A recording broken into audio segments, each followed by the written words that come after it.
The Fuji X100V has probably changed the way that I do photography for the better. And even in 2025, I find myself reaching for this little guy more often than mostly all my other cameras combined.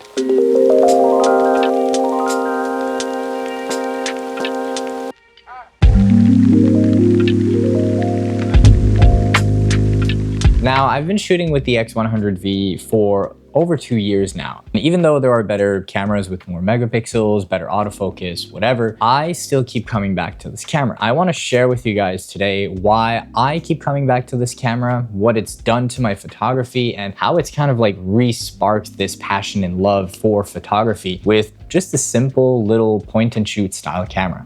The first thing that kind of stuck out to me when I first got this camera is obviously the look. You might ask yourself, why do you really care about the look? Why does any of that matter? At the end of the day, it's what the camera can do. And yes, you're correct. But I do think on a psychological level, having a camera that looks super retro, super nice, kind of motivates you to go out and shoot a little bit more. So this brings me into my second point, which is the form factor. It's not an intimidating camera. When you're hanging out with friends, when you're kind of like shooting people in the street, if you're doing street photography and stuff, people see this, it kind of lowers their guard. You know, they're not shoved with a big DSLR and a huge lens. If you end up showing up with, this little camera, it allowed me to get a lot closer to my subjects and get some pretty cool shots with it. Also, the fact that it's so small, like I don't want to always bring my big DSLR with the lens, the 24-70 or 70-200, whatever I'm using on that day. I want something small and compact that I can bring with me every day. So I just throw this in a bag. It's super small. It's super fun. It kind of feels like an iPhone, but it obviously takes like significantly better photos, and I have a creative eye when I'm shooting with it. It's just with me all the time. Another reason why I really like this camera is the fact that it has a fixed focal length, a 35mm lens, or the equivalent, because it is an APS-C sensor, as you probably know by now. It has a 23mm lens. Now, if this means anything or nothing to you, it doesn't matter. At the end of the day, this camera is very, very close to how we see with the human eye, which is great to depict or document everyday life.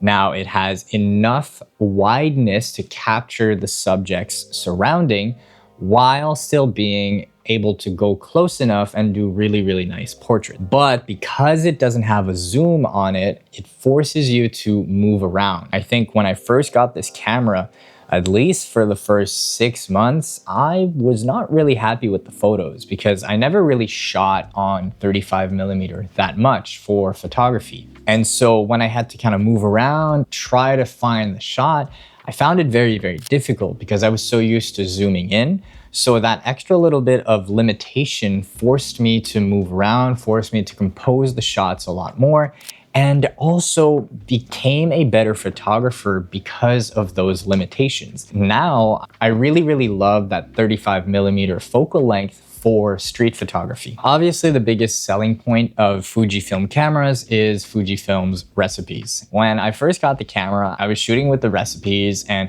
I wasn't really getting the results that I wanted to. I come from a Sony background, so I'm used to shooting for the edit. I think what it made me realize was how bad of a photographer I actually was, because I was taking these photos and I really wasn't happy with a lot of what I was capturing. So I ended up bringing all the photos into Lightroom, kind of giving up on the film recipes all alone, because what I was able to get out of Lightroom was more my style, more what I was able to kind of create. What it made me realize was that I was relying so much on editing. Again, there's nothing bad with that, but what I think for me, Lightroom and Photoshop became a crutch. So this year, I started to really, really focus on the film recipes and shooting as much in camera as possible.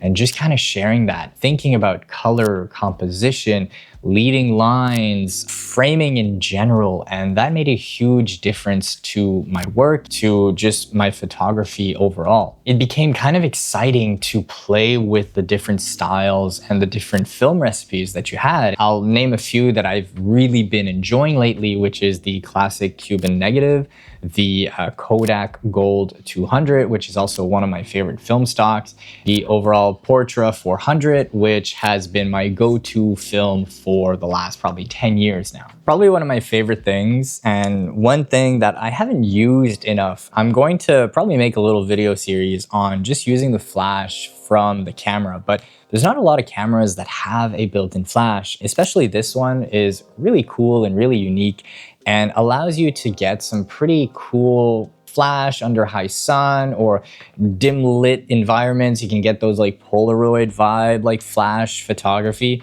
But the fact that it has a flash is super useful, super unique, and very, very fun because again, it's built on the camera. You don't need to add a big flash. It opens the door to this whole new style of flash photography. So is the Fuji X100V still worth it in 2025? I definitely think so. Personally, I don't feel like I need to upgrade anytime soon. This camera does everything that I need for. The low light is pretty good at 25 megapixel. It is really, really nice for prints and all that stuff. Honestly, the form factor, everything that I said before is really, really great. So if you're still shooting on Fuji X100V or even older models, or maybe you upgraded to the new model, definitely let me know in the comment section down below. Let me know how this camera kind of transformed your photography and your passion, or if it even did it for you at all. Maybe you didn't like the experience of the X100 series. If you want to see more photography videos, more filmmaking videos, all that stuff, definitely like the video, subscribe to see more videos, and I'll see you guys in the next one. Ciao.